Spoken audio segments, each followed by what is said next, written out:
Tudo bom, turma? Sejam bem-vindos aqui para o último bloco da nossa aula, pessoal. E nós vamos finalizar aqui falando um pouquinho, né, a respeito dos tipos, né, de proteção, seja em condições de sobrecarga ou curto-circuito que vocês vão encontrar por aí, né, em termos de disjuntores termomagnéticos, tá? Então vocês vão ver que existem várias marcas, modelos de disjuntores encontrados comercialmente. Aqui eu coloquei algumas ilustrações, né? Você tem disjuntor monopolar, bipolar, tripolar, disjuntor do tipo DIN, que são esses disjuntores pretos aqui, que tem um tamanho maior, né? Disjuntores do tipo mini DIN, que são os disjuntores desses brancos aqui, que eles são menores, né, e mais fininhos, são mais utilizados naqueles quadros QGBT de PVC. E tem também os disjuntores com IDR embutido, né? Aqui destacando, aqui nesse caso em específico não tem nenhum do tipo IDR, mas um dos slides do bloco anterior eu mostrei para vocês um disjuntor daquele tipo. Então, por exemplo, a partir daquele exemplo nosso da aula anterior, do bloco anterior, né?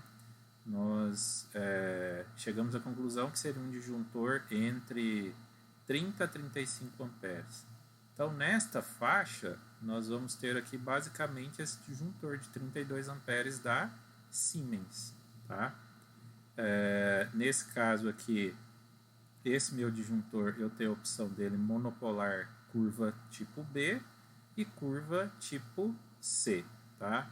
Curva tipo B, o disparo dele é de 3 a 5 vezes I nominal, e a curva tipo C, o disparo dele é de 5 a 10 vezes I nominal.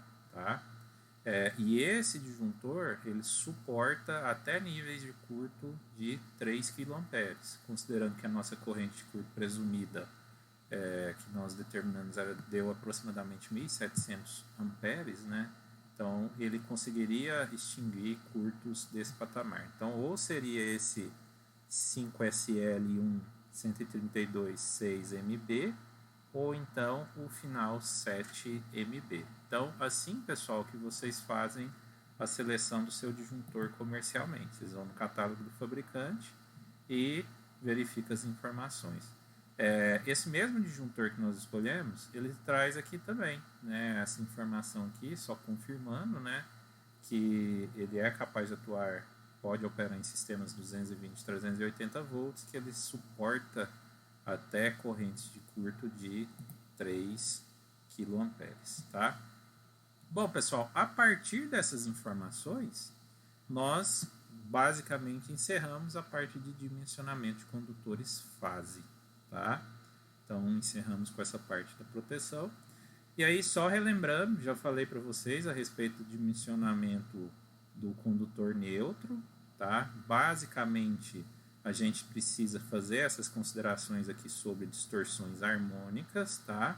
Mas considerando que as distorções harmônicas estão dentro do patamar aceitável, ou seja, entre 15% até cerca de 33%, eu posso usar a tabelada de que seção de condutores fase inferiores a 25 mm², eu posso usar a seção do neutro idêntica.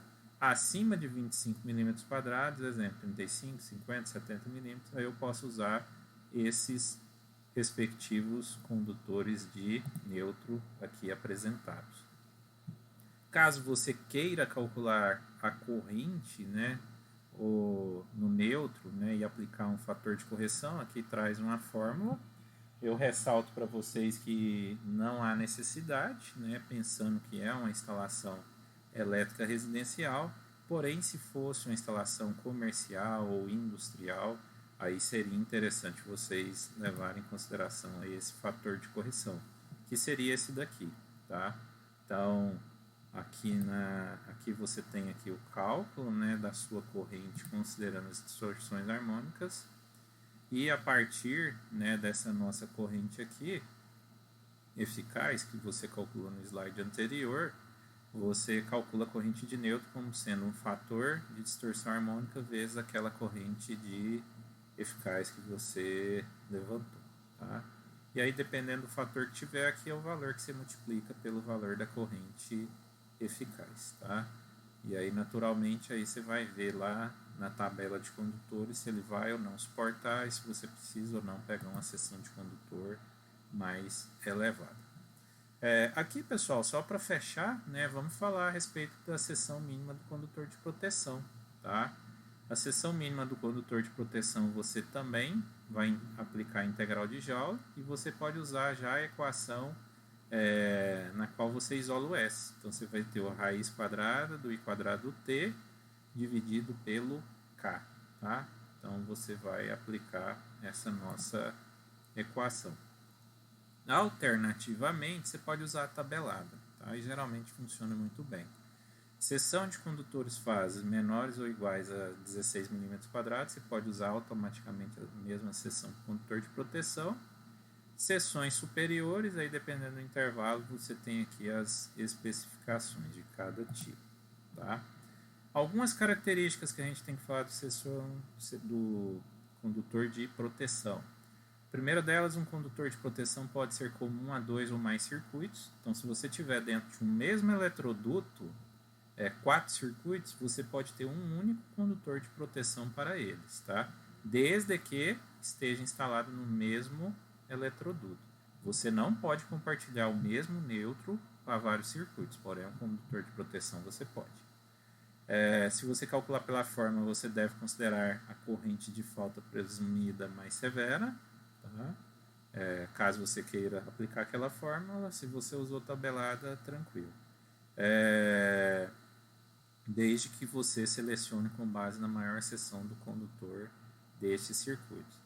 Então, vamos supor que você tem dentro de um eletroduto um condutor de 2,5 mm, um segundo circuito de 4 mm, um terceiro circuito de 6 mm. O condutor de proteção compartilhado por estes 3 circuitos deve ser o condutor de maior seção. Então, seria de 6 mm. Tá? Tem vários tipos de condutores, vocês podem encontrar por aí. Vocês têm cabos multipolares, aí você tem um cabo de 3 folios aqui, né, 3 fios, e um deles é o de proteção.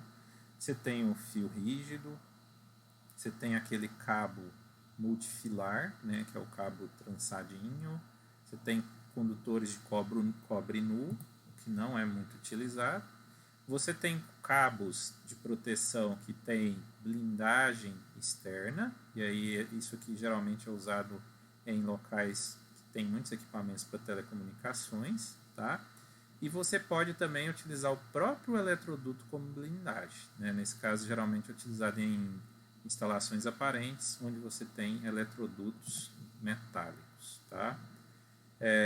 A seção mínima dos condutores de proteção, neste caso, pode ser utilizado nesses eletrodutos, porém não são permitidos esses tipos de tubulação, tubulações de água, de gás, entre outros. Você não deve utilizar como blindagem. Pessoal, muito obrigado pela participação de vocês. Era isso que eu tinha para passar para vocês nessa aula de hoje. Agora, o que vocês vão ter que fazer? Nós fizemos a especificação da proteção contra sobrecarga e curto-circuito de um dos chuveiros do banheiro, que é um dos circuitos da instalação. Vocês deverão replicar esses cálculos, tá? Esses dimensionamentos, para os demais circuitos da sua instalação. Se você tiver 15 circuitos, você precisa repetir 15 vezes, né, para dimensionar 15 disjuntores diferentes. Qualquer dúvida que vocês tiverem, podem perguntar através dos grupos de WhatsApp, ou através do e-mail, ou através da plataforma Moodle. Um grande abraço, espero que vocês tenham uma ótima aula, tá? Qualquer dúvida, entre em contato comigo e até a próxima. Tchau, tchau.